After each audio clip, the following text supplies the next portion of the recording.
उत्तर प्रदेश के वाराणसी में रविवार को शहर की सांस्कृतिक और आध्यात्मिक विरासत का जश्न मनाते हुए फिट इंडिया के तहत संडे ऑन साइकिल कार्यक्रम आयोजित किया गया। कॉमनवेल्थ गेम्स 2030 का प्रचार प्रसार करते हुए कार्यक्रम के दौरान डांस और योगा जैसे फिटनेस सेशन रखे गए। स्थानीय नागरिकों, छात्रों और सुरक्षा कर्मियों ने स्वास्थ्य को बढ़ावा देने के लिए उत्साह से भाग लिया। कार्यक्रम में उत्तर प्रदेश सरकार में मंत्री दयाशंकर मिश्रा, जाने माने तबला वादक संजू सहाय, कॉमनवेल्थ सिल्वर मेडलिस्ट पूजा सिहाग ने भी हिस्सा लिया। इस दौरान सभी ने फिट रहने का संदेश दिया। भारतीय खेल प्राधिकरण साई जिसको कहते हैं, उन्हीं के द्वारा देश के प्रधानमंत्री जी का जो आह्वान है फिट इंडिया के लिए, तो खेलेगा भारत तो बढ़ेगा भारत, उसी की कड़ी में आज यहाँ साइकिलिंग प्रतियोगिता का आयोजन है। काशी हिंदू विश्वविद्यालय के एम्फी थिएटर मैदान से आज तमाम नौजवान और युवक युवतियाँ खिलाड़ी आज इसमें भाग ले रहे हैं। तो मुझको लगता है कि आज का दिन इसके लिए बहुत ही महत्वपूर्ण है।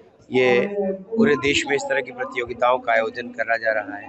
प्रधानमंत्री जी के आह्वान से पूरा देश खेलों में जिस तरीके से अग्रणी हुआ है, सांसद खेल प्रतियोगिताओं के माध्यम से, खेलों के अनेक माध्यमों से महिलाओं के लिए अलग से प्रतियोगिताएं आयोजित हो रही है। तो देश में खेलों को जो बढ़ावा प्रधानमंत्री जी ने पिछले 11 वर्षों में दिया है, उसी का परिणाम है कि भारत अब हिंदुस्तान के तमाम उन खेलों में, दुनिया के खेल प्रतियोगिताओं में, ओलंपिक में, विश्व खेलों में पदक जीत रहा है और हमारे खिलाड़ी हमारे देश का नाम रोशन कर रहे हैं। नहीं, हम तो कहते हैं कि शहर में इस ढंग के आयोजन रोज होना चाहिए, क्योंकि देखिए आप देख रहे हैं कि थोड़ा एक्टिविटी वाइज लोग आलसी टाइप हो रहे हैं। हम समझते हैं कि इस तरह से उनको जागृत करना चाहिए और सबको प्रमोट करना है। स्वास्थ्य अगर ठीक रहेगा, हम समझते हैं कि देश भी स्वस्थ रहेगा और कोई मेडिकल कॉम्प्लिकेशन नहीं होंगे।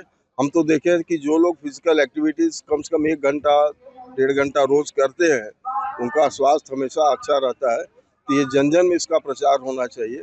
और आगे जो हम लोग 2030 में कॉमनवेल्थ गेम्स की बात जो हो रही है, उसके पहले ही भारत खूब स्वस्थ रहे, क्योंकि आपके जो एथलीट हैं या स्पोर्ट्समैन हैं, सब इसी पॉपुलेशन से ही निकलेंगे। तो अगर उस साइड को आप स्वस्थ रखना चाहते हैं तो देखने वाले और कम से कम बकअप करने वाले भी स्वस्थ रहे, तो एक बड़ा मैसेज आएगा। सभी के लिए हमारी यही उनसे प्रार्थना भी है कि फिट रहना ज़रूरी है।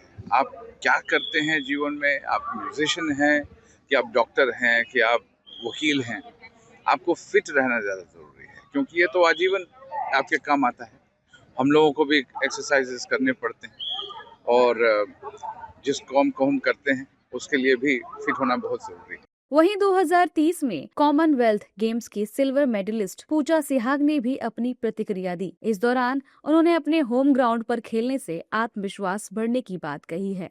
उन्होंने कहा है कि ये एथलीटों के लिए बहुत बड़ी बात है।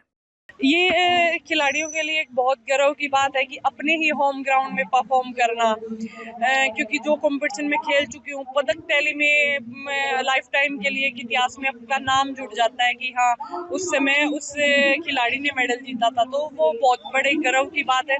और अपने ही घर में परफॉर्म करना खिलाड़ी के कॉन्फिडेंस के लिए, और अपने देश में इतने बड़े इवेंट होने जा रहे हैं, तो इससे खुशी की बात नहीं है। मैं अपने प्रधानमंत्री श्री नरेंद्र मोदी जी का धन्यवाद करती हूँ, जो इतने बड़े खेलों की आगामी अपने देश में करने जा रहा है। और खिलाड़ियों के लिए अपने होम ग्राउंड में इतना मान सम्मान, वो पदक मिलना बहुत बड़ी बात है, तो उनके कॉन्फिडेंस के लिए बहुत बड़ी बात है जी। बनारस हिंदू यूनिवर्सिटी के एमपी थिएटर ग्राउंड में आयोजित कॉमनवेल्थ गेम्स उत्सव के दौरान आयोजित मैराथन में बड़ी संख्या में छात्रों, सुरक्षा गार्ड्स, प्रॉक्टर ऑफिस के कर्मचारियों सहित कई सरकारी संस्थाओं ने हिस्सा लिया। बता दें, इस सप्ताह का विशेष संस्करण भारत को कॉमनवेल्थ गेम्स 2030 की आधिकारिक मेजबानी मिलने के उपलक्ष्य में समर्पित है।